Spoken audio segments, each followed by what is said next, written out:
ओम।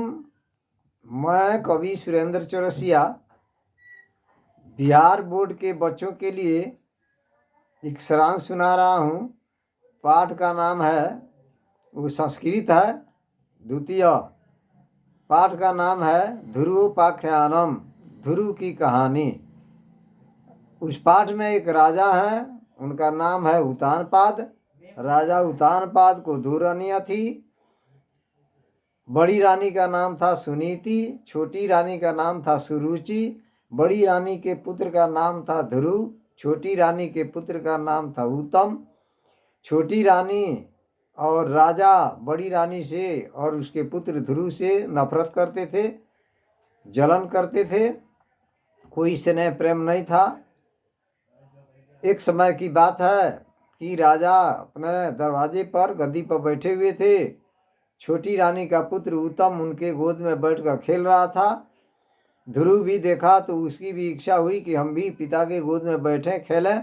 लेकिन वह दौड़ कर गया पिता के गोद में बैठने के लिए, तो वहीं पर छोटी रानी खड़ी थी। वह रोकते हुए बोली कि तुम पिता के गोद में नहीं बैठ सकते हो, इसलिए कि तुम मेरा पुत्र नहीं हो। तुम लोगों से हम लोगों को कोई स्नेह प्रेम नहीं है। अब वह बालक उदास होकर अपने माँ के पास गया। माँ उदासी का कारण पूछी, वह बताया।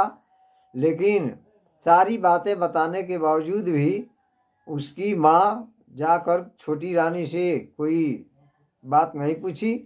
वह बेटा को समझाई, ध्रुव को, कि बेटा ध्रुव, तुम अगर पिता का गोद पाना चाहते हो, स्नेह प्रेम पाना चाहते हो, तुम जंगल चले जाओ। तपोवन मधुसंज्ञक जंगल है, उसी जंगल में जाओ और भगवान विष्णु का आराधना करो, तपस्या करो।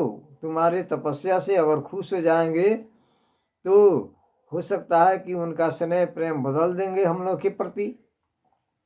5 साल का ध्रुव का उम्र था। वह माँ को चरण स्पर्श किया, माँ की बात का आदर किया और वह प्रणाम करके उनको और वहाँ तपोवन के लिए चल दिया।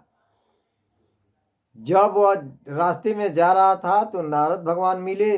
नारद भगवान पूछे कि बेटा कहाँ जा रहे हो और किस उद्देश्य से जा रहे हो।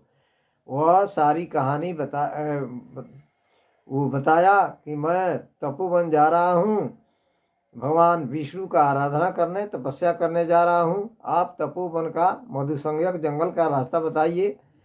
वह नारद भगवान रास्ता बता दिए और जहाँ जाना था चले गए। बालक गया जंगल में और जाकर तपस्या प्रारंभ कर दिया। 6 महीना तपस्या किया। उसके तपस्या से इंद्र भगवान डर गए। सभी देवताओं को बुलवाकर जंगल में पहुँचे और कहे कि इस बालक के भक्ति को भंग कीजिए, नहीं तो ये हमारा गद्दी छीनना चाहता है। सभी देवता उसके भक्ति को भंग करने का प्रयास किए लेकिन असफल हो गए। अब उसके बाद इंद्र भगवान सभी देवताओं को बुलाकर विष्णु भगवान के पास पहुँचे। विष्णु भगवान देखे कि सभी देवता आ रहे हैं तो समझ गए कि मामला क्या है। नज़दीक में जब ये लोग गए तो समझाए कि सभी देवता जहाँ से आए हैं अपने अपने स्थान पर जाइए। इंद्र के तरह उस बालक को न किसी गद्दी की लालच है, न धन की लालच है। आप लोग अपने स्थान पर जाइए। सभी लोग अपने अपने जगह पर चले गए। उसके बाद वह विष्णु भगवान वहाँ जंगल में पहुँचे और जाकर वह अपने अंगुली से स्पर्श किए, उसको अपना परिचय बताए कि बेटा अपना ध्यान तोड़ो, मैं विष्णु भगवान तुम्हारी भक्ति से प्रसन्न हो गया हूँ, खुश हो गया हूँ। अब तुम्हारी इच्छा जो है वो पूरी होगी, तुम यथाशीघ्र अपने घर चले जाओ। वह बालक ध्यान तोड़ा, देखा कि वास्तव में यहाँ विष्णु भगवान पहुँचे हुए हैं। उनके बात का आदर किया। वह जंगल छोड़ा और तपस्या तोड़ करके वह अपने घर की तरफ चला।